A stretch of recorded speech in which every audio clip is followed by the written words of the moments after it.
Good evening. This is the JP Dinnell podcast, episode 22. I am JP Dinnell, and always I have Lucas with me.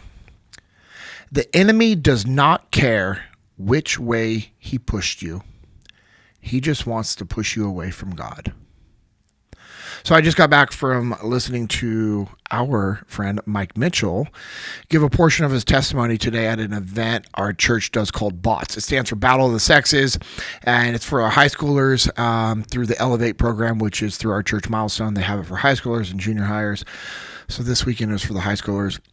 And I knew he was going to be sharing his testimony and speaking to the kids. And so my wife and I met his wife this morning. We drove down there together. Amanda drove with his wife, Emily, and I met them down there. And it was really cool being able to be a part of that weekend. I mean, you know, my wife and I, we serve at Milestone. Her and I are actually leading a small group for the Argyle High School for those that are connected through Milestone. And it's pretty awesome being able to pour into these kids. But and also just learning so much from these kids as well. It's incredible. But, you know, that statement is something that Mike said. And I wrote it down. And it was just super impactful on me. And I know it impacted a lot of those kids' lives as well. The enemy does not care which way he pushed you. He just wants to push you away from God. And, man, you know, there's a handful of other quotes from Mike's talk, and I'd like us to dive into those tonight. And I know we also have a few questions maybe on the back end, but what's going on, man? Good evening. How are you? I'm pretty good, dude. Yeah? Yeah. Good. I do have to make an addendum. So in our last podcast, we talked about stuff with Bruce Holly. Yeah. And so I was talking to my brother about it, and he was like, so I told the story. I was like, you know, he met Bruce and all this stuff, and he was like, ooh, got to correct you on that. Okay. So, yeah, I got to make an addendum. His area vice president is there in the helicopter with Bruce Holly. Bruce wasn't able to make it to the event. The AVP is the one who told him that I was talking him up to Bruce Holly. Oh. So I said in the last one that there was that. But better to clarify than to roll with fallacy. So, dude, that's awesome. Either way, yeah, it was a great deal. And so he was like, and he and I look alike. He's like, so, you know, Bruce sees you. He's like, he'll know. Tom was like, oh, that's awesome. So that was the story, because I was talking to him. You know, you had mentioned that you were going over there, and we were chatting back and forth. And I was like, hey, so, you know, JP, we going? We did this whole thing on 6 tires, no plan. And I was telling him about when you met Bruce, and he was like, yeah, that's not how the story went. I was like, oh crap. I was like, well, there's a few people who've listened to the podcast, so I'm going to come on and eat some crow and correct the story. So I wouldn't say it's eating crow; it's just correcting. I mean, but that's the important thing, right? You got to get the story right. So yeah, absolutely. I think it's awesome. Oh yeah, I thought it was really awesome when he told me that. I was like, oh, fantastic! This is so good. So I think it's awesome because, one, it shows your humility and your transparency, and also your brother just being like, hey, actually, as cool as that sounds, and you know what's cool? In my mind, from being completely on the outside of it, yeah, it's still really cool. Yeah. That whole thing. Yeah, regardless. Yeah, it is. It is pretty cool. Yep. So, what's your thoughts on that quote? So, my thought on that quote is that that's like, one, it's 100% legitimate, and two, that it's an interesting tack on the idea of how the enemy works, because I think that we've conflated so many things with spiritual warfare. Like, you and I have had this conversation a couple of different times. It's like, what's the difference between somebody who is being like influenced by the enemy versus people that are like actually being drug away by their own evil desires which reside within them, and like how to know the difference and those kinds of things, because they are both different types of the same kind of spiritual warfare. Yeah. And the thing is, and what Mike's point is so incredible, because the enemy wants to make sure that we're being pushed away from God, but there's 2 primary ways in which that happen. There is the influence of, you know, the forces of the enemy, demonic forces and those kind of things.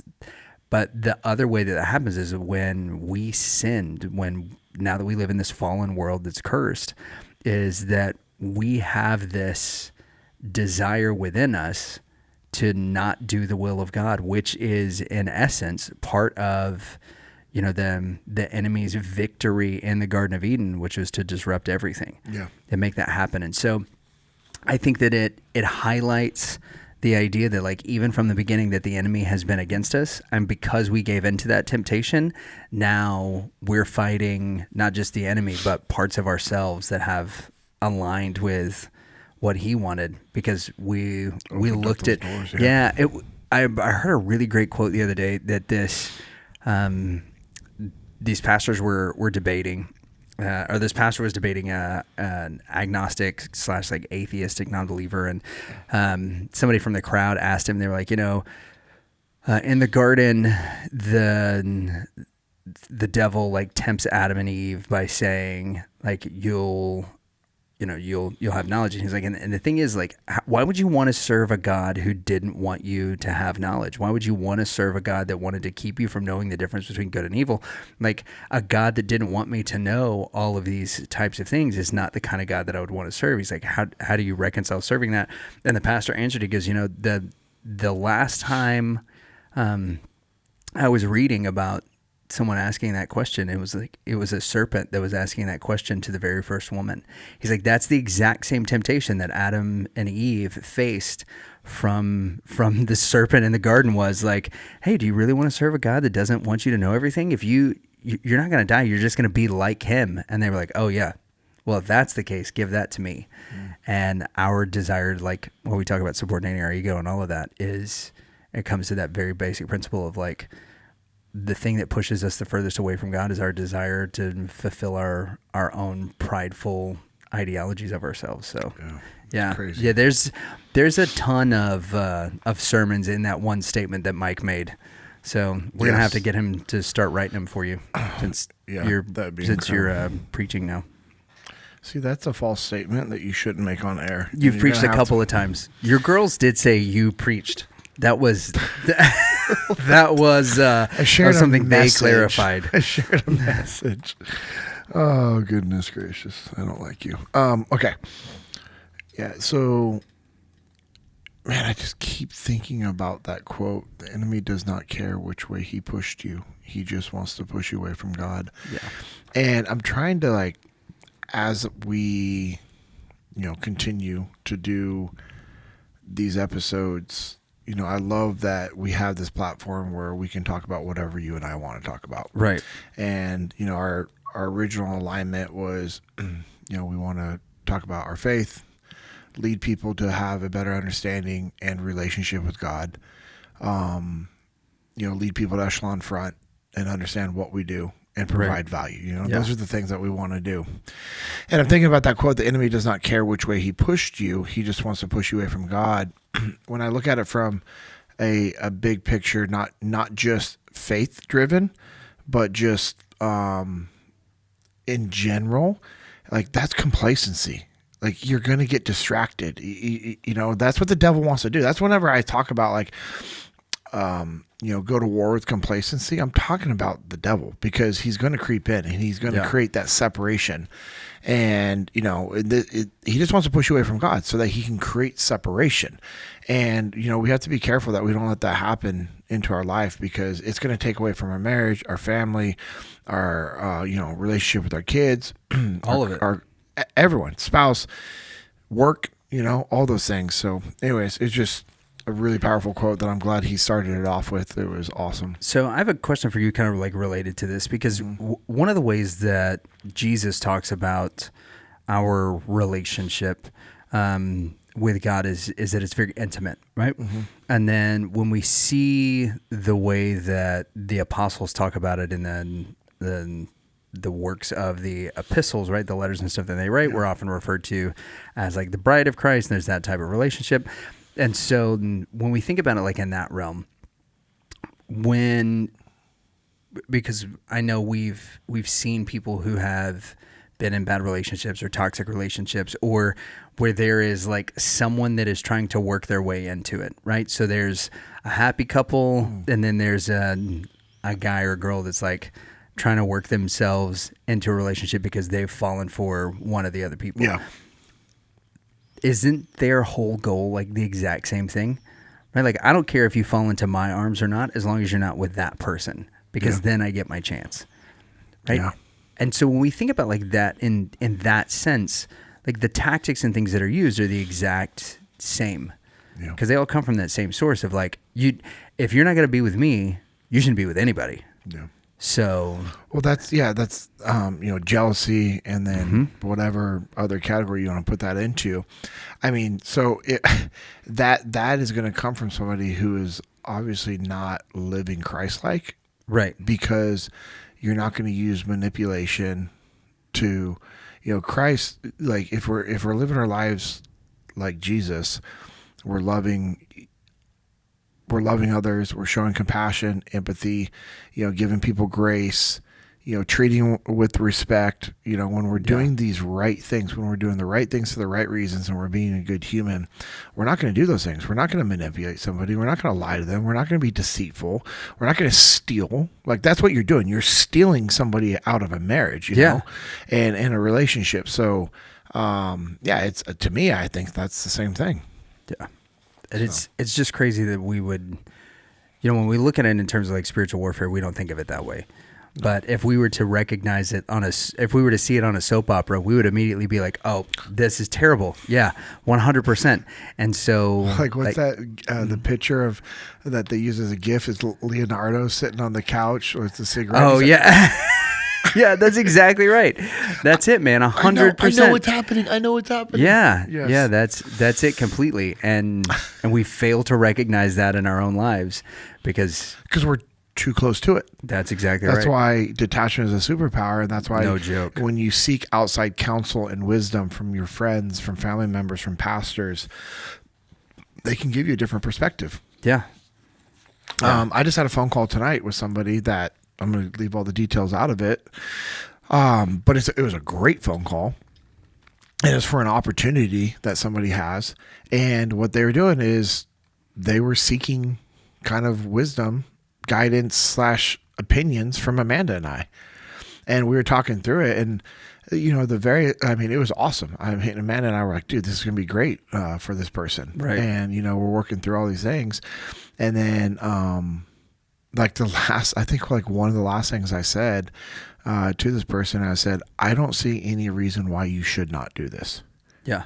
Because from my perspective, and that wasn't the first statement. That was at the very end. After I had asked a bunch of questions, I had made my statements, not concerns, but just like, hey, you understand the severity of this and this and this, right? And the implications of all these and things. I know they know these things, but as a friend, I have an obligation to say those things and ask those questions and challenge them to think, because like the more I grow as a man, I realize the more obligation I have to be a good, loyal friend who's going to tell people the truth, who's going to give them the information that they need, the feedback that they need, the pushback that they need, and to also teach them how to think.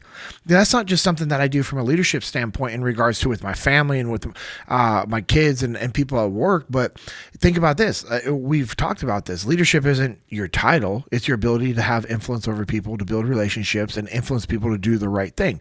Yep. Well, so guess what? If I'm going to lead my friends, it's also my obligation to teach them how to think, not just what to think. So if I just give them an answer without challenging them, without asking them questions, I'm actually failing them.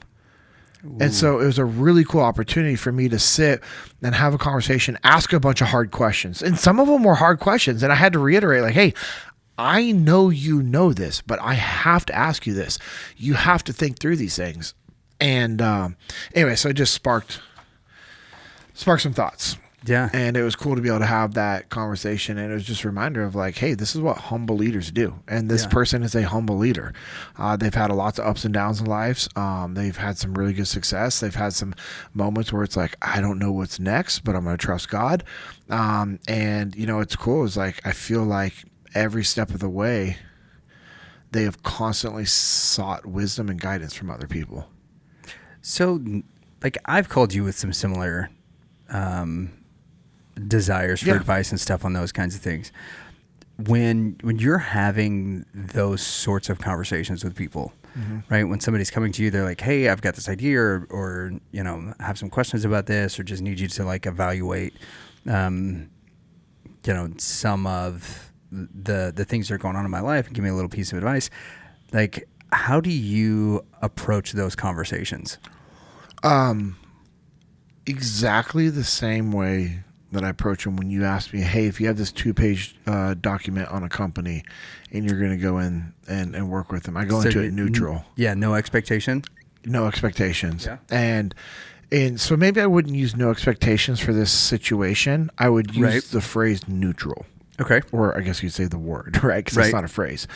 I would go into it neutral so that I don't have any preconceived ideas based off of my friendship to you, my loyalty to you. Because ultimately, my loyalty to you as one of my friends is to listen with intent and an open mind so that I can get all the perspective, all the information that you have, that I have, that other people have, to give you the best answer that I have from that information. Yeah. It's not to tell you what you want to hear. It's not. Yeah. And that sucks because there have been times I've had to do that. Yeah. And I've straight up told people, hey, you're not going to like what I have to say, but it's the truth. Right. And it's what you need to hear. Want and needs are two different things in life. That's for sure. So that's the way I go into it, neutral. Yeah, I think that... I'm sorry. I think it's a hard thing for some people to do, though. It's a hard thing for everybody to do because we're emotional people. That's why detachment is a superpower. And it's still, I'm telling you, this is what I do and this is what I'm supposed to do. And I still struggle with it sometimes. Yeah. And, I remember I was talking with Leif, and I feel like we've shared this before on this episode. Not on this episode, but this podcast. That means it's probably pretty good, so let's share it again. Yeah. I was talking with Leif, and he was telling me, he's like, he goes, he's like, I made a mistake with his wife. He's like, I made a mistake with my wife. He goes, because whenever she would come to talk to me, I was always coaching her. He goes, and finally, he's like, his wife was like, hey, honey, I don't need you to coach me, or I just need you to listen to me right now. Mm.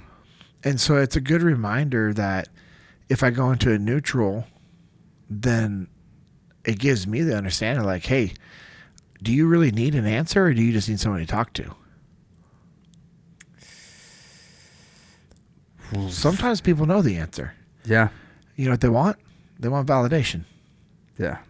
Most of the time I know the right thing. Most of the time you know the right thing. We actually all, for the most part, yeah, we tend to know the right thing. We know the thing to do or not to do. Yeah. And if we're looking at it from the leadership aspect that we teach at Echelon Front in regards to making small iterative decisions, and if we're implementing that into our life, then if I feel like I have the right answer and I just make a small iterative decision, I don't overcommit to something, then I can see that it is a right or wrong answer sooner rather than later, so I can make course corrections as needed. And that's why people also should be bringing it to other people, because now they can look at it from their perspective. Yeah. And so before you even start moving down the right lane, they can say, hey, this might happen, or hey, what do you think? And if they're asking you those questions, then it gets you to see it yourself. Like, that's the goal. So, what do you think it's so hard for us? Like, obviously, you have to detach. Detachment, we've talked about it, like since the beginning of the podcast about how detachment's a superpower. Why do you think we struggle so much with taking the indirect approach with our friends? Right, because what you're talking about, like asking the questions, helping them to realize that they kind of know what's going on, and all that. Because I want to think that I've got a good enough relationship with my friends to where I can just tell them, and that'll have the impact and the desired effect, right? Yep. But we both know that is seldom the case, because even if you're really close to me, then and you give me, hey, you may not want to hear this, and you tell me something, the likelihood that I or somebody else, I'm like, I mean, well, that's just like your opinion, man. That's your opinion, man. Right, yeah. And then I call the next person on my list who validate, right? The next person you call is the person on the list that will validate your stuff. Exactly. You're like, hold on. I have these 5 people I can call. Oh, Lucas always agrees with what I have to say. Yep. Guess who I'm calling? Yeah, I need somebody to take my side right now, not tell me how to handle this situation, right? Yeah. So So how can we start to really like learn the process of taking the indirect approach with our close friends, so that we can avoid them going to seek validation and really prevent ourselves from doing that?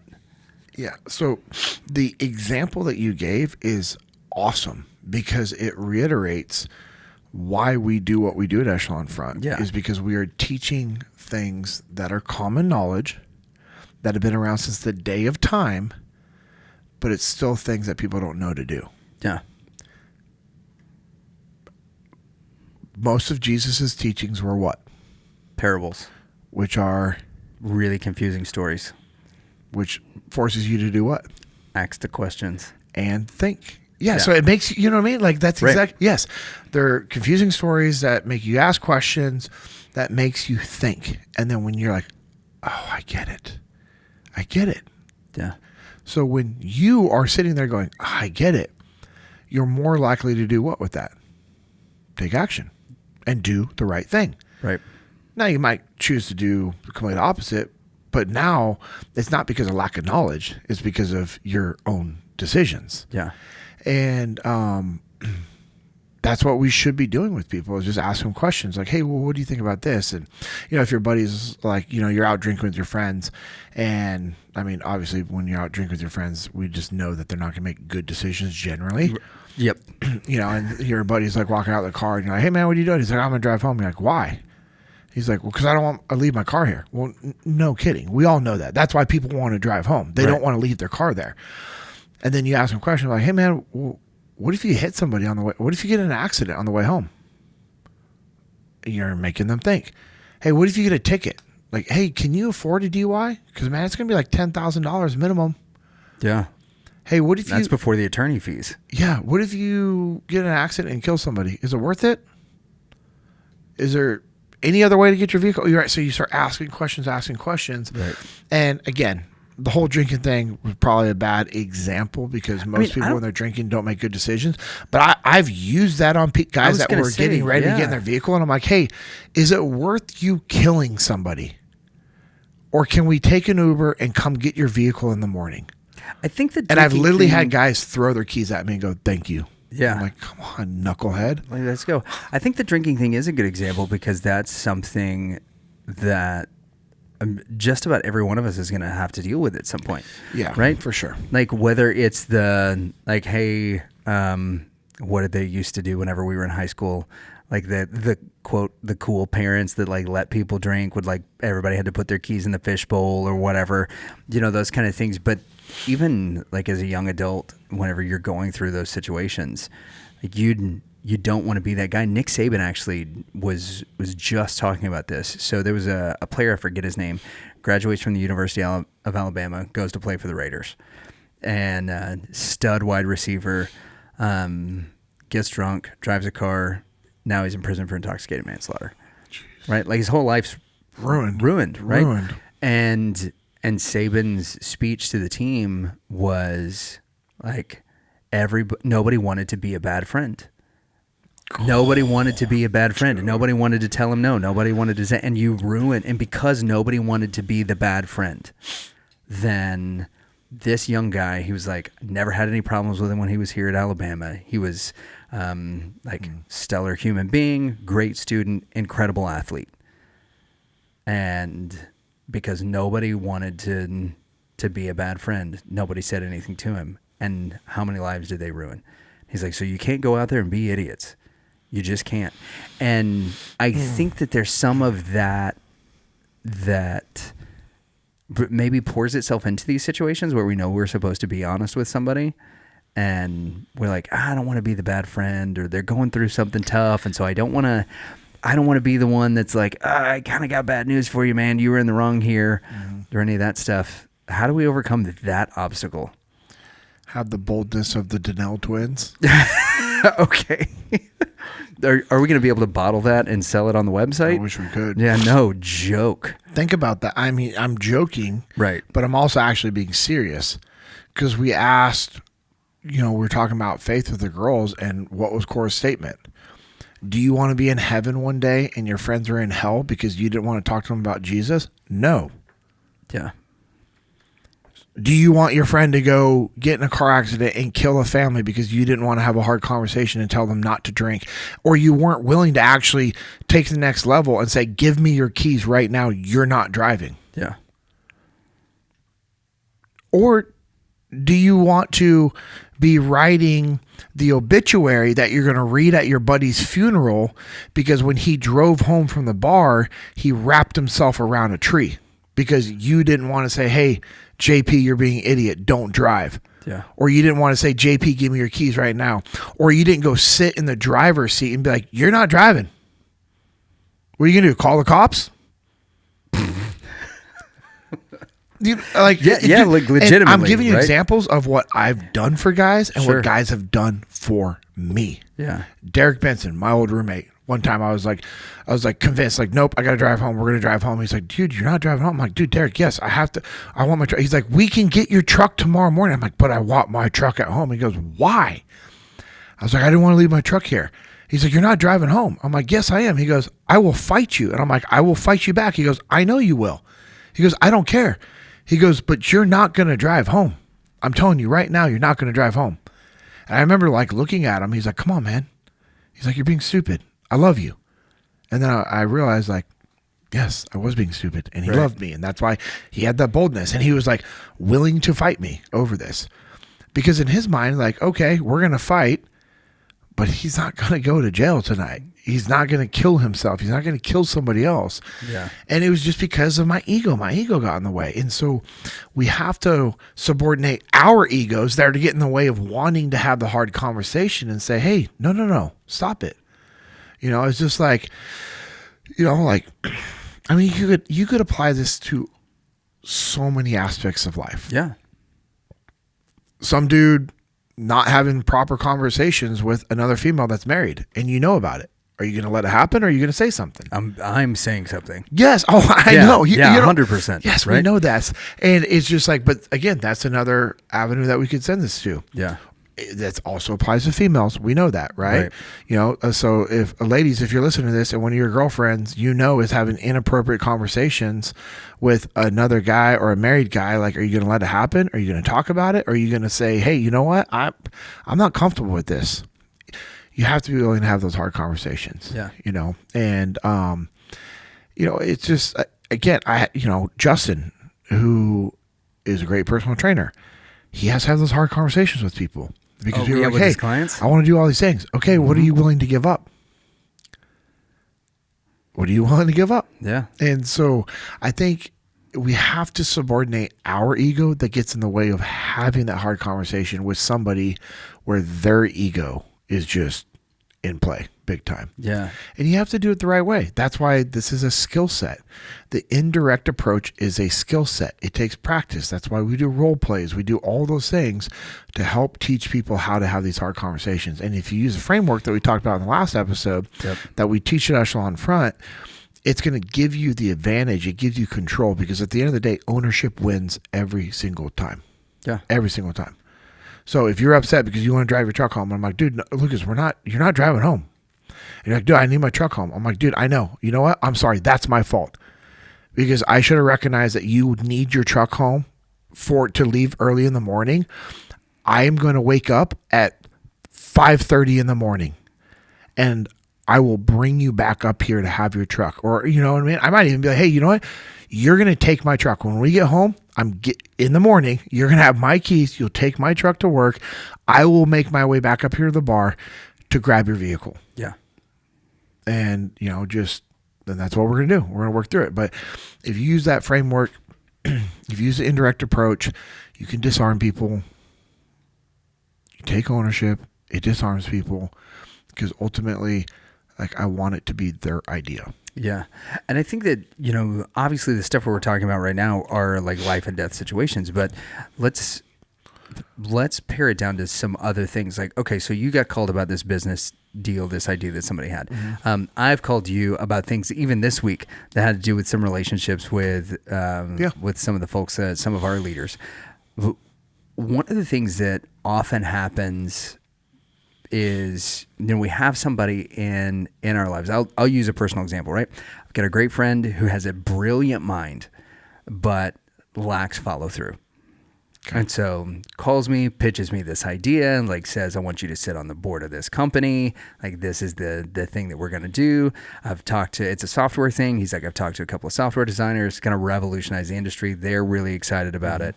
Okay, cool. So I was like, man, that sounds great. Can I like call you and follow before I say yes, right? Give me a couple of days. Can I call you in a couple of weeks and follow up with you and see how you're doing? Where you're at, yeah. Right? Okay, so a couple of weeks, call him, and he's like, nope, yep, things are going, filed for my LLC, all this stuff's great. I was like, cool. Yeah. He's like, I want to put you down as one of the board members. I was like, awesome. Let me call you in. I'm super proud of the progress that you made. Let me call you again in a couple of weeks. A couple of weeks go by. He made the first pitch to the first company that, the software company is going to write the software for him. I was like, man, that's awesome. He's like, yeah, it's probably more than I can get into. Well, have you thought about loans, how you can find the money? Yeah, maybe. And then 4 years later, he's sitting on an idea that everybody tells him is going to be a gold mine. But in the meantime, he's bought some new toys. He's got some expensive new gadgets and some other things, but he can't figure out how to put aside this like $75,000 that it's going to take to start this business that everybody's telling him, hey, within 18 months, this is a $100 million idea, because he can't wrap his mind around it. Now, that guy, like I said, super close, but if you have that conversation with him, and because we've had it in some other things of like, do you really think you're going to get this done? You just crush him, and that defeatism just like weighs heavy on him. Yeah, for sure. Yeah. So when you're dealing, because I think each of us have somebody that's kind of like that. We've got a dreamer in our life that has these incredible ideas. Yeah, for sure. And they're like, hey, you know what? I want to, you're a person that's got initiative and has got follow through and is self-motivated. You're the kind of person I need to get hooked up with. And then we work with them for a couple of weeks, and then we're the ones that are doing all the work and they're not doing anything. Or, in a few weeks, we check back in with them and they're like, yep, we're doing good. But in a month down the road, like, it's nothing. Yeah. Right? So what responsibility do we have, to help them become aware of this issue in a way that helps them to be motivated? And two, what responsibility, if any, as a friend and a leader, do we have to motivate that person to be the version of themselves that actually gets that done? Man, I don't think there's a black and white answer on your question in regards to what's your responsibility and obligation to them. Because ultimately, your number one obligation and responsibility is to your wife and kids. Absolutely. Now, if you're like me and you, where you like to help people, and you like to be a part of winning teams, whether it benefits you or not, because I've helped out people before where it literally had zero benefit to me. Sure. And it was because it's the right thing. You just help people because it's the right thing to do. And there's other times where I've had the opportunity to partner up with stuff, or I've provided, ideas and solutions to somebody's problem, and it 100% was going to benefit me. Yeah. Because of the effort that I was going to have to put forward and the effort that I did put forward or whatever. And there's also nothing wrong with that either. Yeah. You just have to be very clear with your intentions, and that comes down to the relationship that you have with those people. Right. Now, with this type of a scenario with this guy, I mean, the first thing I'm kind of thinking about is, are they aware that they have this problem? Maybe. Yeah. So I was curious because you said maybe, because you said sometimes they get defeated. Right. So I don't know, like, in particular, right, that I think he's aware of it, but I also think that he's kind of in denial. In this sense of like, no, I know that this has been an issue in the past, but this time I'm going to beat it because this is the idea that's good enough. Yeah. Right. And it's not like, so I don't want to paint this picture that this guy's like a deadbeat or anything, but like he's working 50-hour weeks, making ends meet for his family, like hustling at a job. Right. Stud. Absolutely. Thankful for men like that. Absolutely. Yeah. And that's the thing that's so difficult, right? Is that in all of those areas, he's checking all the boxes, he's doing all the things he's supposed to do. But about every 2 or 3 years, there's some literally like $1 million idea. A couple of these ideas other people have taken and become millionaires off of. He's just one of these types of innovators. I know. And then but it's the same. He doesn't fight for it afterwards. He's like, yeah, no, that's a guy I used to work with, and this is my idea, and here's the prototype in the garage. It's like, why don't you, I just don't want to cause, it's all right. We're doing okay. And that's the thing. And that's, how do you shake that loose? Because I do think that he knows that there's something, but he's comfortable. That's the problem. He's a bit in denial about this stuff. That's the problem with when we allow ourselves to get comfortable. Yeah. We allow the disease of victory to creep in, and he's working hard. He's had some success. His ends are met. He hasn't put himself in a position to be hungry for a while. Yeah. And you've got to get hungry. That's why it's good to have goals, right, that are bigger than you think are feasible. Yeah. That's why it's good to have friends that surround you when you're like, hey man, this is what I got going on. You're like, dude, that's awesome for the next 2 years. Yeah. After that, what's next? Mm-hmm.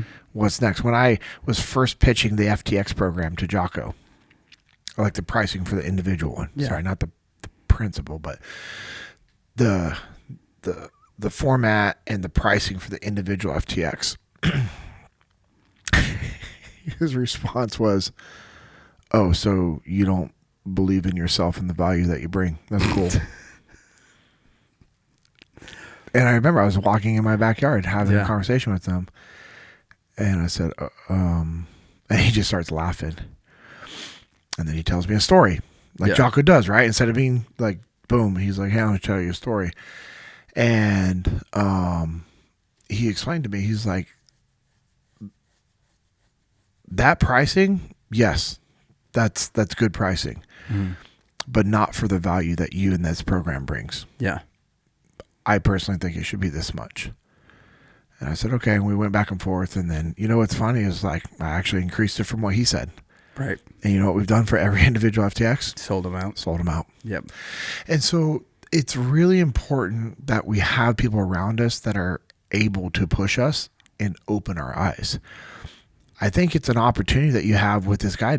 And here's the thing: it's like, how much energy do you want to put into it? I don't know the relationship. I don't know, because that's another factor with how much energy I put into things. Sure.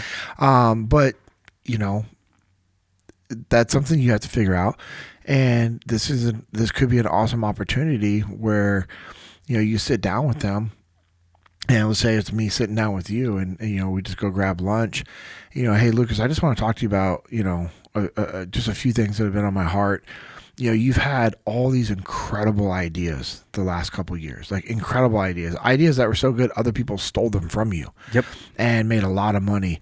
And you have this other idea that you haven't moved forward on, and I'm just wondering, is there something I can help you with? Because in my mind, I don't understand why you wouldn't move forward with this. Are you afraid of the risk?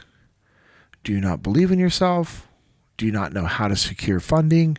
Do you not know how to structure the business? Do you not, and I'm going to start asking.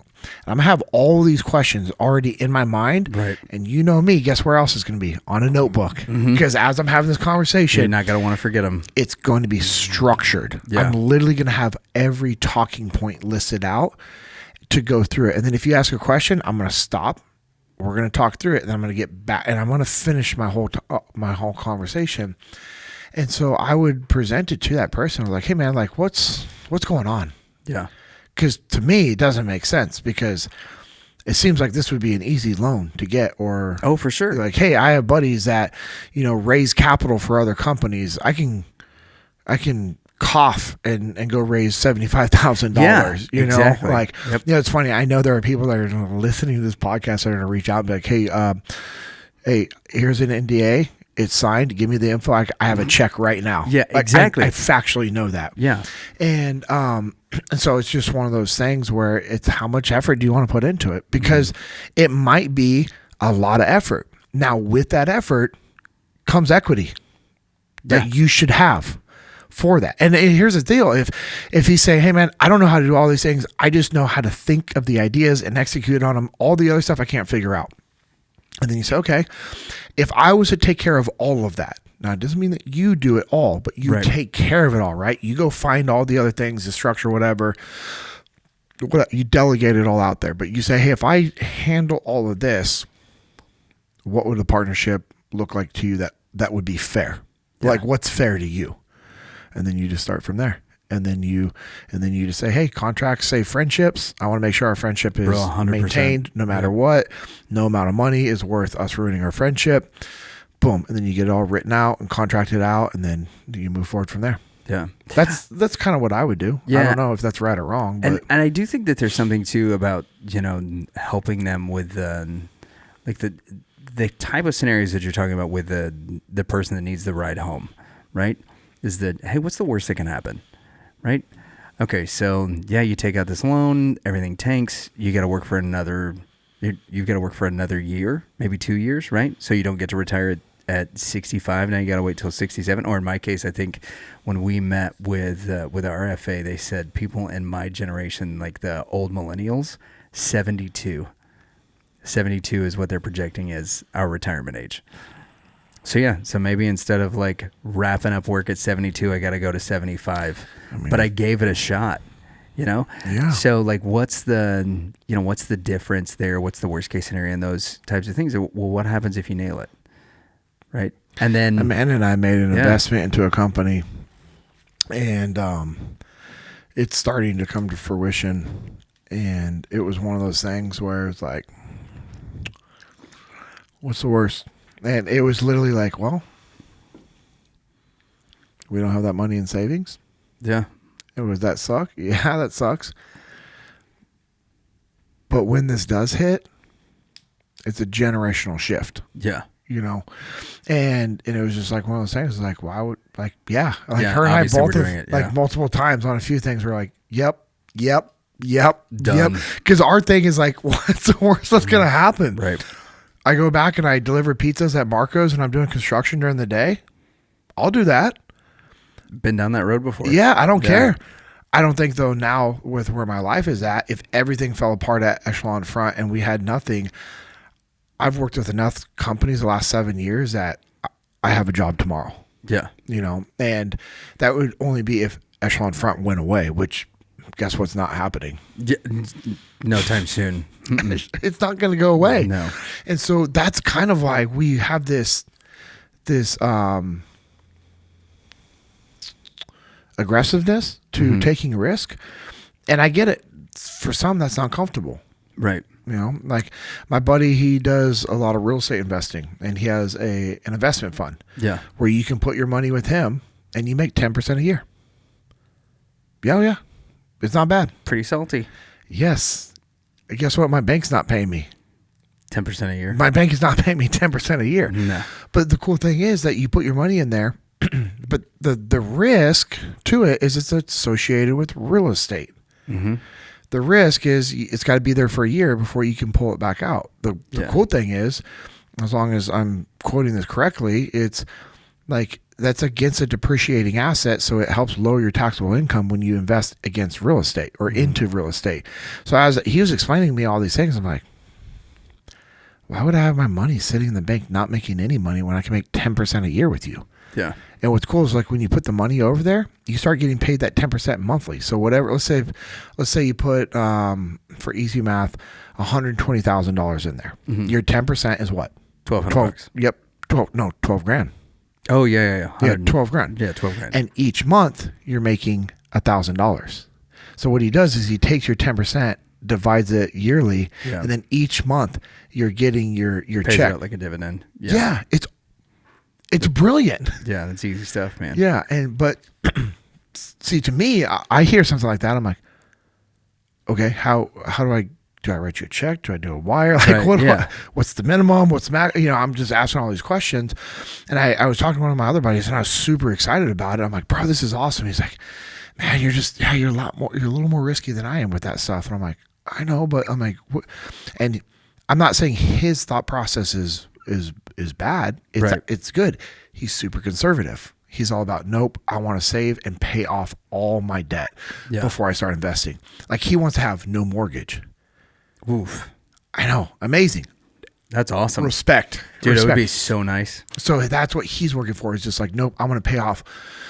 I think all of his vehicles are paid off. So he's like, I want all my vehicles paid off, and I want my mortgage down to where I literally, he goes, if something was happening to me, like, my wife would everything's taken care of. And I'm like, okay, but my mind goes the same thought process, but a different spectrum. And I'm like, well, if anything happens to me, I have all these investments out there that will take care of my family. Yeah. So it's just, I'm not saying either one's right or anyone's wrong. It's just a different way we think about things. So yeah, there's different ways to reach the same ends, as long as, you're doing honest self-assessments, you're knowledgeable about, doing your research as far as like the things you're getting into and that kind of deal. So, yeah. And what makes you comfortable?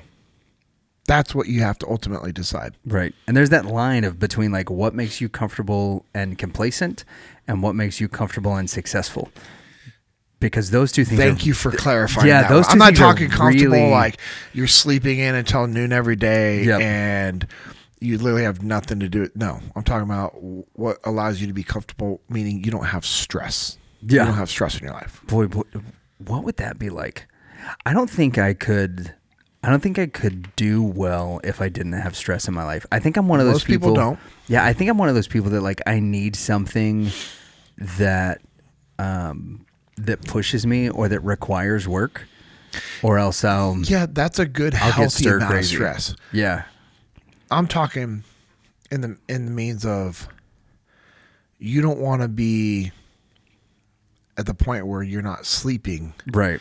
because you're up all night praying to God that something shifts and changes, because in 2 days your car's getting repossessed. Yeah. Like that's I've been there. Yeah, that's a different kind of stress. Yeah, that's not fun. That's not. I don't think that's a healthy stress. No, not at all. So we don't want that. That is no good. So speaking of stress, I got one question when I want to dive back into these quotes. When you go on vacation, does it take you a couple of days to decompress before you can like enjoy your vacation? Are you one of those people? I'm a lot better now. Mm-hmm. There's one vacation. Oh, I don't even want to talk about this right now. I'm glad I asked that. Dude, it sucked. And we were in Destin, Florida at a condo on the beach for a full 7 or 8 days. Yeah. I hated every single day of it. Mm-hmm. And I remember reaching out to a couple buddies, and I was just so, dude, at one point I had an Apple iWatch, and it just kept going off and off, and I was like zing zing zing zing, Mm-hmm. and I just was sitting there, and I took it off and I threw it in the ocean. I was so mad. I was just like, I couldn't relax. Yeah. I was wound so tight, I could not relax. And then of course, like, it doesn't get like swept away or whatever. Like every other time you throw anything in there, it's getting like buried. Yeah, a fish immediately grabs it and it goes off. Yeah. And I mean, you know how the ocean is in Florida. Mm-hmm. Like it's gone. Yeah. No, that watch sat right there. Dude. Oh, that's so irritating. Yeah. And I remember calling one of my really good friends from the SEAL teams, Matt Hasby. He's retired now. I was at his retirement a few summers ago. I actually talked to him on Jocko's podcast about how I got just blacked out drunk at his retirement ceremony, and we fought each other in a loving way. But we're fighting each other so like legit hardcore in the bar that like the manager and people were like terrified. And Jocko was like, "No, everything's good." He's like, "Jocko is our referee." Yeah, this is fine. This is all within the bounds. This is actually of normal the agreed for upon. that. Yeah. But anyways, him and I we always talk often. I remember reaching out to him. I was like, dude, I was like, I can't detach. I cannot detach, man. I was just so wound tight. I don't know what it was. I mean, now I know it's like definitely spiritual warfare. Yeah, you for know? sure.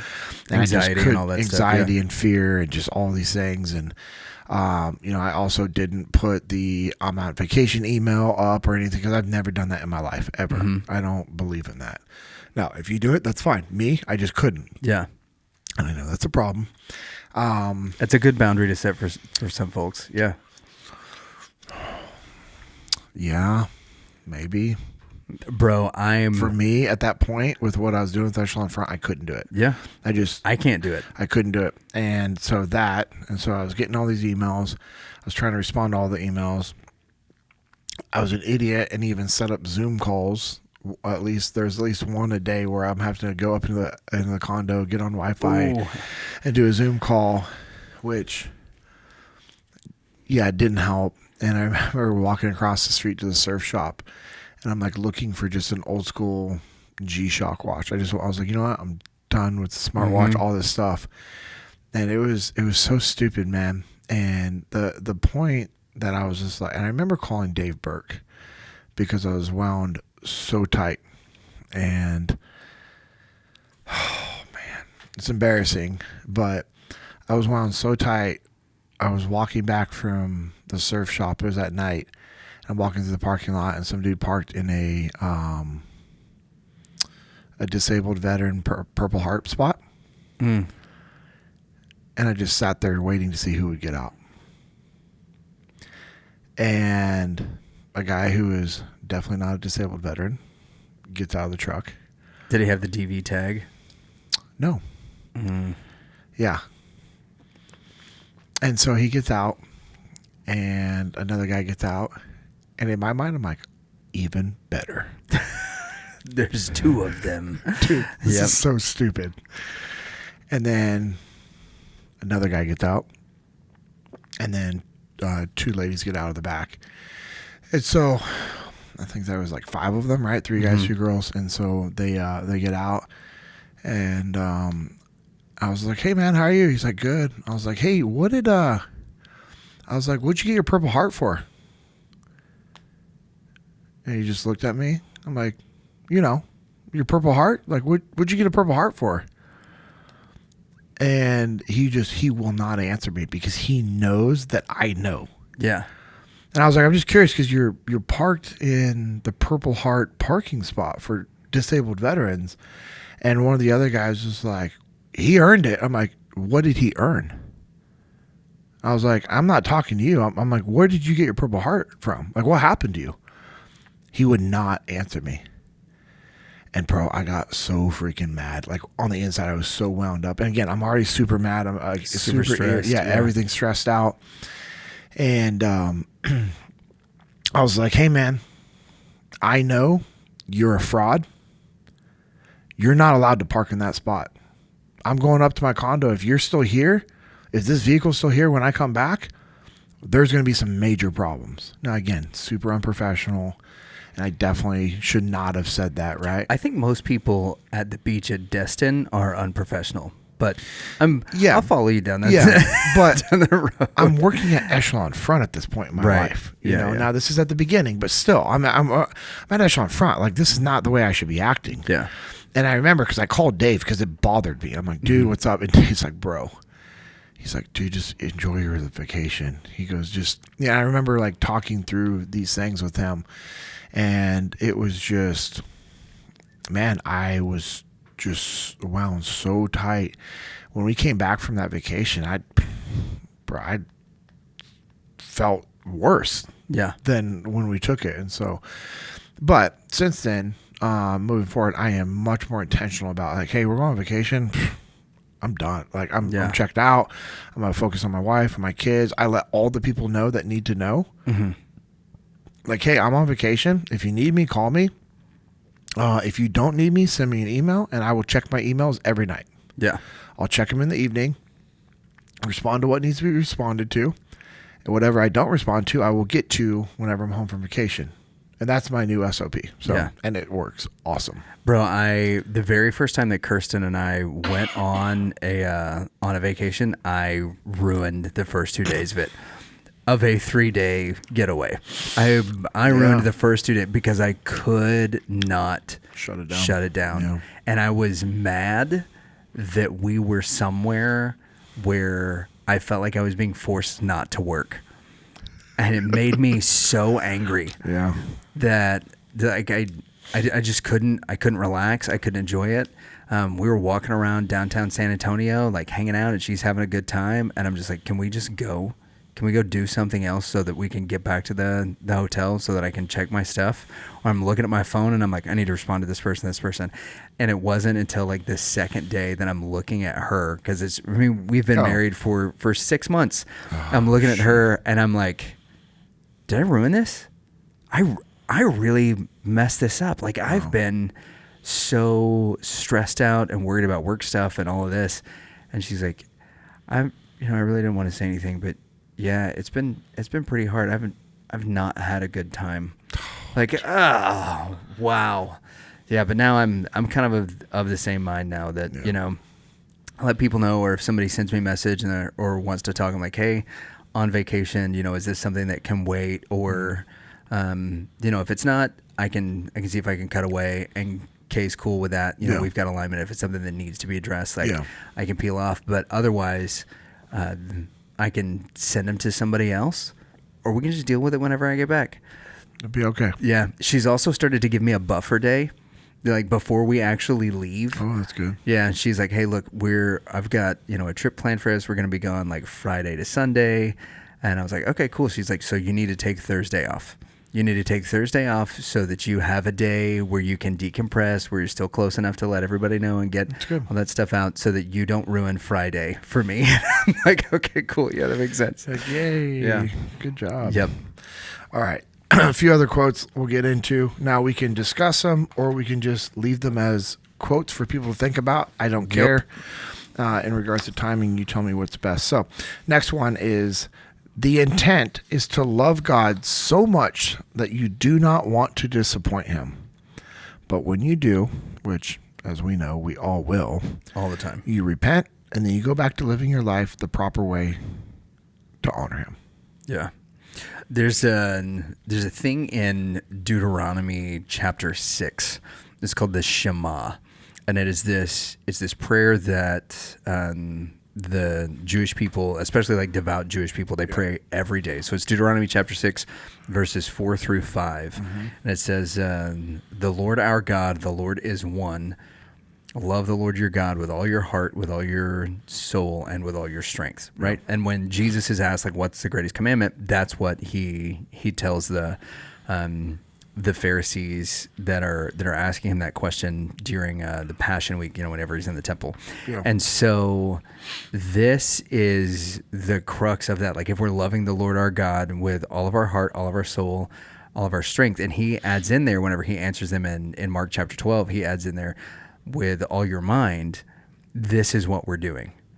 That we're loving him so much that we don't want to disappoint him, that we want to honor him in everything we do. And then when we realize that we haven't, that love is the type of love that's like, I want to reconcile. I want to get back in good standing immediately. I'm sorry that I did this. I'll be better.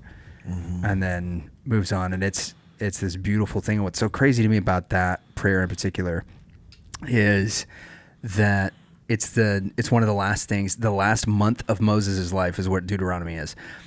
Moses gives that prayer to Joshua. It's one of the prayers that it's one of the things Joshua reminds the people about after they've taken over the promised land. And it was the prayer of Israelites kind of from that day forward. So when they were in Babylon, so like starting back, when they became a nation, that's what it was. During the time of the judges, they were praying the Shema, and it united them. When the kingdom split after Solomon, they prayed the Shema, and it united the people. When the Assyrians took over Israel, and when the Babylonians took over Judah, and on and on and on it goes to the time of Jesus, they're praying it. And Viktor Frankl talks about it in his book, Man's Search for Meaning. He's in a concentration camp. He gets stripped of everything that he owns, and he's given clothes from a Jewish guy who had just died in the gas chambers. And when he looks in the pocket of it, there's this piece of paper, and on that piece of paper is the Shema. Wow.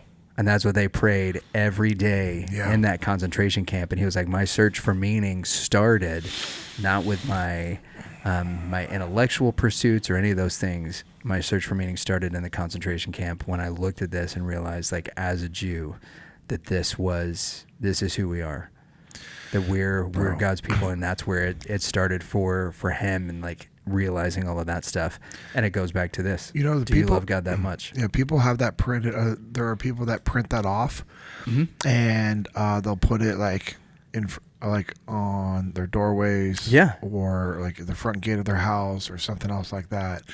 Matt Russell, founder of Walking in Truth, he was telling me about that, about how people would do that, and it was crazy. Actually, I have that printed off, and I typed it up, and then I shrank it down, and had it printed off and taped it up, and for that same purpose for our house. Yeah, and that's what Moses says to do. He goes, put it on your doorway, put it on your gate, teach it to your kids when you're walking, whenever you go from place to place. Yeah, it's pretty cool, and I think that this quote is like direct to that. Like, if that's how we're loving God with every part of our being, we want that reconciliation, our relationship. I love that. That's what I was on my phone looking up when you. That's awesome. Let's see. Yeah. And that's all top of mind for me, because that's not just stuff that I was like, oh, here's all the things that I know about. I'm preaching on this tomorrow, so this. Oh, let's go. So this is all like, come on, man. Yeah, quickly accessible information. Yeah, the commands, decrees, and regulations, Lord. I love that. You want your heart to be in cadence with God's heart, and when your heart is synced with God, you will desire to only do the things that honor Him. That brings me right back to that very first quote. Yep, 100%. I love that. I'm telling you, man, I wish I had this whole thing recorded from Mike. Are these just quotes from Mike? This is literally the notes that I took from his talk. Really? Who knew Mitchell was so poetic? I'm telling you, I wish I had it recorded. Kidding. You want your heart to be in cadence with God's heart. When your heart is synced with God, you will desire to only do the things that honor Him. It's incredible. Let's see. Ooh, this was good. This is going to be a slap across the face for all of our listeners. Yeah, and it sounds like us too. I'm reading ahead on this quote. I don't like it. You do not graduate into full-blown sin. It is a gradual step in that direction. You make small steps away from God, and then one day, you're looking back and wonder how you got there. That is the enemy's design. Complacency. Yeah. Well, isn't that like okay, so I told you we've been taking care of my brother's pigs, and then they had piglets. Right, so now we've got all these pigs at the house. I wonder if I could have pigs in our neighborhood. If well, the HOA would come we got somebody came and picked them up today. I was going to say, actually, the coyotes would come eat them. Yeah, for sure. So I don't know if they'll mess with a full blown like a grown pig. They're aggressive, dude. But the piglets, we get them loaded up, and the way that we get the big sow she's several hundred pounds. The way that we get her taking her piglets didn't bother her at all. She was still happy to be like in her corner and whatever. We took kibble, like dog food, because it's sweet. Just the cheapest dog food we could get at the Dollar General, and like just dumped it out. And little by little, she walked her way. She wasn't even paying attention to what was going on around her. She was so focused on the things that were going on. Literally stepped up into the trailer to get to the pile of food. We shut her in. She never made a sound. Like, and I think that's exactly the point that Mike's making. So many humans are living their life. Absolutely. And like, this is the thing that I want. This is the next thing that I want. This is the next thing that I want. And then you're like, oh, hey, I've sort of like lived my life in a place where I've put myself in this terrible moral prison. Yeah. Like, well, how did I get here? Yeah, and it ties into that next quote, which obviously go for it. But no, what I'm saying is, before we go there, it's just awesome how all this flows with Mike's talk. But the some of the examples that he was giving, because he was talking to the men's group. He's like, it starts with a snap, and then looking at their page in a different way that you shouldn't be looking, and then you start lusting after somebody, and then it's like, I'm just looking at this picture. And then you look at different types of pictures that you normally wouldn't look at. Yep. And then all of a sudden, now those pictures aren't enough. And now you're looking for naked pictures. And then the pictures aren't enough. And then it goes to videos, And so he didn't say all this, but this is what he's alluding to. And that's literally the road you're going down. And and then from there, it just gets worse and worse and worse and worse. And it's, it's a poison. Yeah. It's literally a poison that will ruin every aspect of your life. Yeah, we've talked about pornography addiction early on in our time on the show, and there was a young guy who was part of a ministry that I was in, and he was doing so well, and then one day he comes to me just in tears, and I'm like, "What's going on?" And he was like, "Well, so I'd been doing really good." And then I saw a picture of this girl, and then there was a link, and it was like to some live thing that she was doing, and you could just like ask for stuff, and she would do it, but you had to like drop money in order to do it. Yeah. And That's crazy. so he ends up on her webcam page, bro. He was able to apply for a credit card online, get a credit card number immediately at like 19.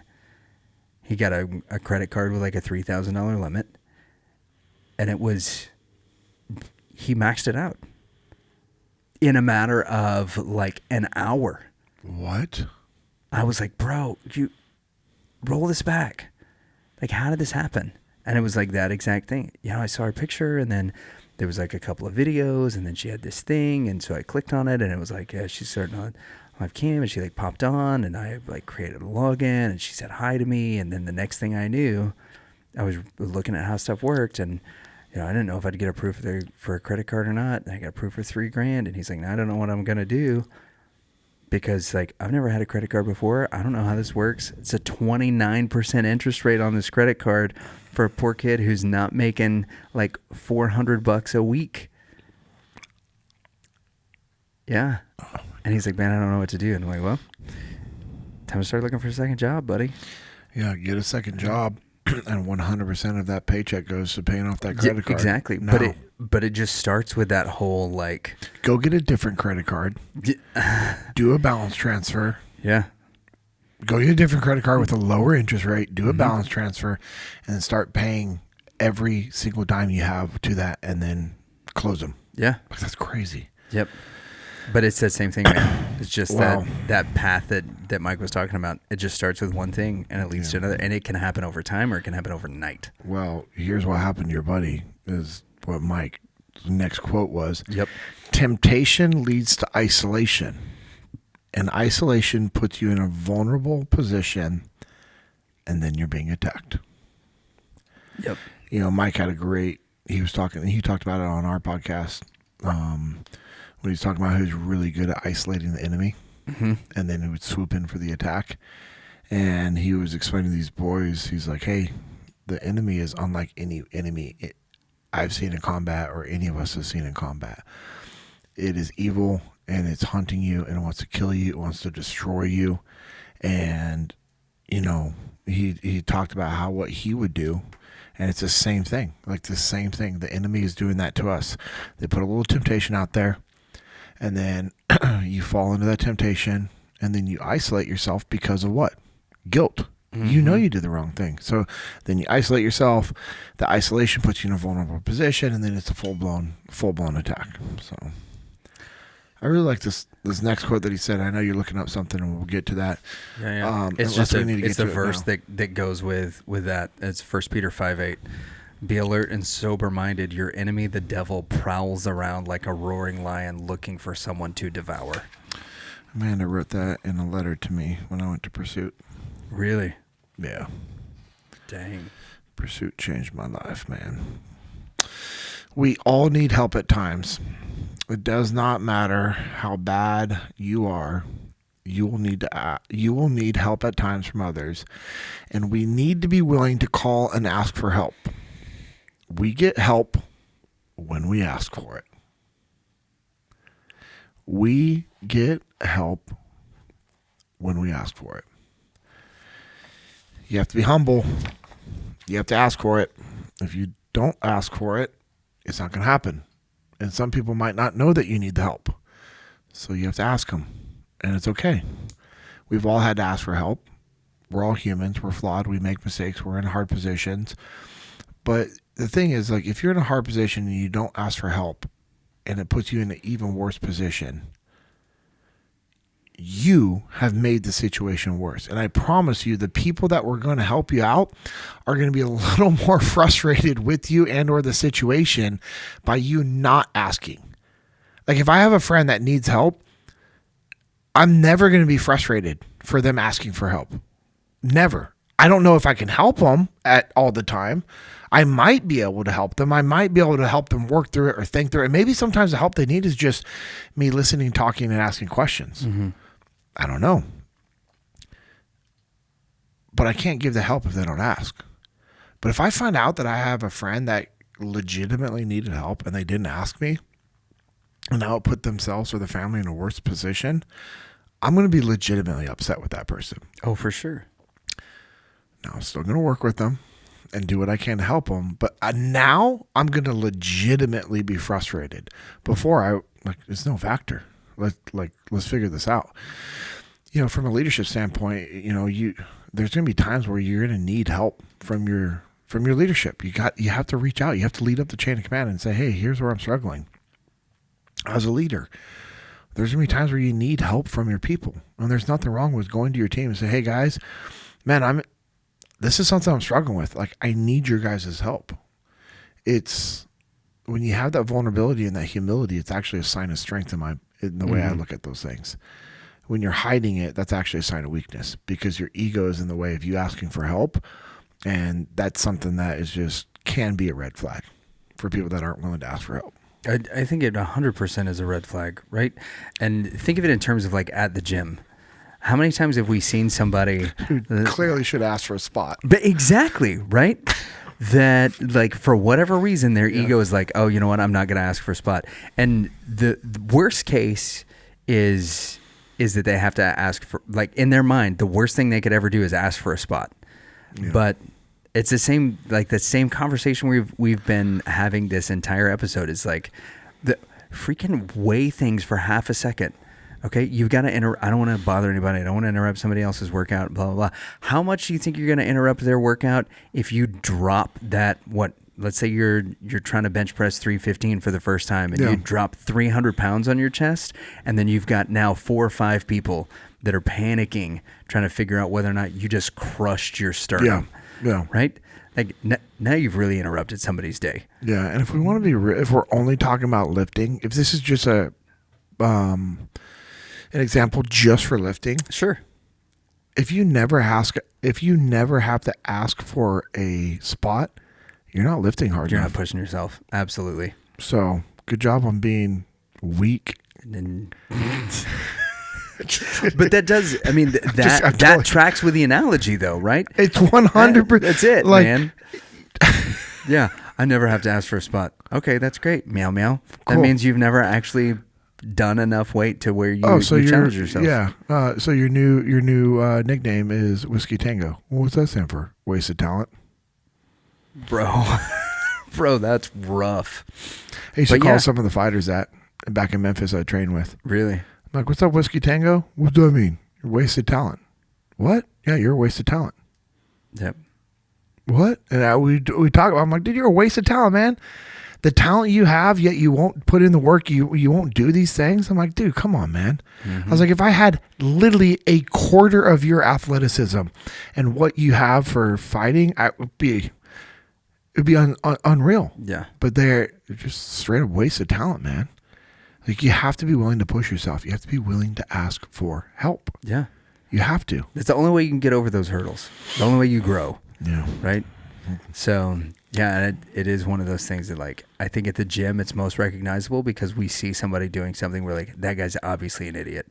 Yeah. But when it's something on our own that we're struggling with, whether it's something we're struggling with personally and we need to ask for help because we need somebody to talk to, or something that we're struggling with financially or a big decision, or just simply like, hey, you know what? If I ask for somebody to help me, I can cut this, 5-hour job into a 3-hour job, and we can both get in bed before midnight. Check. Right? And they'd be happy to do it. Yeah, and the other, I know there's probably somebody listening because I've thought this before. I've been in this position where you ask somebody for help and you don't get the help right away, or you don't get you're like, hey, I want to sit down and talk with you about a few things. Okay, cool. Are you being mindful and respectful of how busy that person could be? Right. And it's not going to be an instant thing. And so there also comes the point of like, hey, there has to be some persistence on your end. There has to be some professionalism on your end. And, you're going to have to, you're asking someone for help. It's not on your terms. Yeah. It's on terms that work for both of you guys. Yeah. And so there has to be that. There's got to be some compromise there. Yeah. Beggars can't be choosers. No, man. Or what is it? Beggars can't be That's choosy? it. Yeah, beggars can't be choosers. Yeah. I was like, beggars can't be choosers or choosy. I don't know which it is, but I like either way. beggars can't be choosies. No, choosy, not choosies. I know, but choosies, it sounds more fun. Similar to business. Yeah. You got a business idea? I got a business idea, but beggars can't be choosies. Before we wrap it up with any final questions, I want to share with our listeners, I want to give you guys a heartfelt apology. Because I know for the first couple episodes, I was reading as I received from messages from people too slow. And then I decided to change it up and read a little bit faster, like outside my comfort zone. And I also want to apologize to you guys because I also received messages that I can't read properly. And I sound like I hate that you're doing this right now. And I sound like an idiot. So, to all parties that I have offended with my reading abilities, whether it's too slow and intentional and methodical, to the points where I talked too fast and maybe skipped words and had to look back and redo things, I apologize to you as well. Either way, I'm just glad you guys are listening. Yeah, and I hope you guys get some takeaways that you can apply to your life and or maybe pass on to other people, as you are clearly a sought after life coach. And I don't want to punch you in the face right now. I know. I think this is the first time I've threatened violence against you. This makes me so happy. Yeah. All right. What do you got before we wrap it up? Before we After that, nothing. All cool. the air's been taken out of my sails. No. When we look at like being willing for help, how do we get over the hurdle? The big question I want to ask, because we've talked about helping other people. We wrap up around this idea of like asking for help, whether it's spiritual help, emotional help, mental help, whatever it is. What can I do as an individual to get over the hurdle so that I can make the step to ask for help? Have the mindset that I had when I was pursuing Amanda. She was way out of my league. Yes. Remains that way. Yeah. Yeah. She was. She still is. Yep. Absolutely. Just like your wife. Like, like, clearly we're like, do they have vision problems? Yes, they have vision problems, and I think they're the ones with the TBI. I don't think it's us. I think that's how that happened. Yeah. Yeah. I'll go with that. Yep. They're not going to listen and hear that, so we're safe. Although Mike Mitchell's wife, Emily, listens to all of them, and now she's going to tell Amanda. Emily, please don't. That's fine. It's okay. It's all right. I'll give you $5. That's another out kicking your coverage scenario too. It's Mike Mitchell sure. and his wife Emily. Yeah. It's awesome. It's not like Emily doesn't know. She knows, and Mike knows too. Yeah. Anyways, go with the mindset that I had with Amanda. That's actually helped me with a lot of other things in life. It's a no matter what. So if I don't ask for help, I'm not going to get help. If I ask for help, it might be a no, or it could be a yes. And I like those odds a lot better. Yep. So go for it. Ask for help. Have humility. Be willing to put yourself in an uncomfortable position to change your life. Because if you don't, then you'll live with the discomfort of being in that uncomfortable position you're currently in. Yeah. So stuck under that weight. Yes, sir. All right. As always, we appreciate all the support you guys have given us by listening. For everyone that shares, everyone that's subscribed, and everyone that's commenting on social media, I really appreciate you guys. We appreciate you with our podcast. If you want to follow us on social media, Lucas, if you want to follow us on social media, I am at JP Dinnell. That's 2 N's, 2 L's. Lucas is at Lucas Pinkard, LucaspiNCKARD. Make sure you're also following what we do at Echelon Front on Instagram and other social medias is at Echelon Front. If you want to go to our website to figure out what we have going on, when we have an upcoming event, or if you want to book one of our instructors to come work with you, or even get some information on Extreme Ownership Academy, go to echelonfront.com. That's ECHELONFRONT.com. You also check out Jesus and Jiu-Jitsu. It's a ministry that I'm a part of. It's at Jesus and Jiu-Jitsu _USA. I do that with Isaac Tawafis, Stephen Little, and Josh Strasberger. We have a podcast called the Jesus and Jiu-Jitsu podcast. We're also doing events at different gyms. We have an event coming up March 2nd at Eclipse Jiu-Jitsu in Crum. That's KRUM, Texas, at Anthony Cronk's gym. It's going to be awesome. We're going to do a free jiu-jitsu seminar. One of our brothers will share his testimony, and then it'll be open mat for us to all train and get after it. It's going to be awesome. Hope to see you guys there. And it is free. It's free for everybody, and you don't even have to do jiu-jitsu to come check that out. I'm also a partner of a Texas beef company called Little Cattle Co. Get that beef. Yeah, dog. So you can check out what we have going on social media. It's at Little Cattle Co. Just LittleCattle.co. Our website is littlecattle.co. It's our name, but has a website. We ship anywhere in the lower 48. We also have local pickups at our warehouse in Argyle, Texas on Wednesdays and Thursdays. If you make an order, we will ship it out on Monday.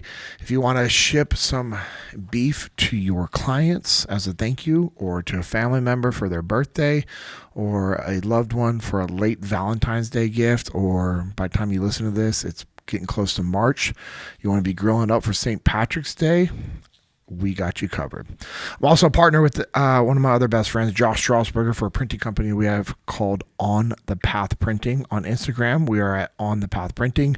So let us know how we can help you with your printing and apparel needs. As always, I have to thank Origin and Jocko Fuel. I don't have to. I get to thank Origin and Jocko Fuel. I got my boots because of all the support. You like them? Yeah. I'm wearing mine. Yeah, me too.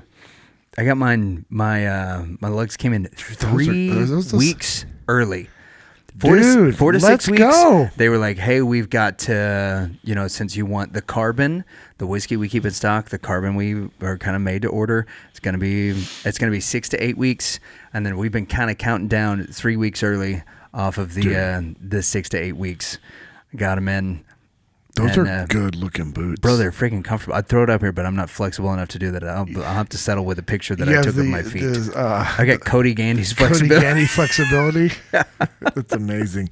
So if you follow Lucas on Instagram, he will post a picture of his new Origin boots, which you should check out. But Origin and Jocko Fuel, they're absolutely amazing. All the support they've given me and my family, Echelon Front, and every endeavor that I am a part of.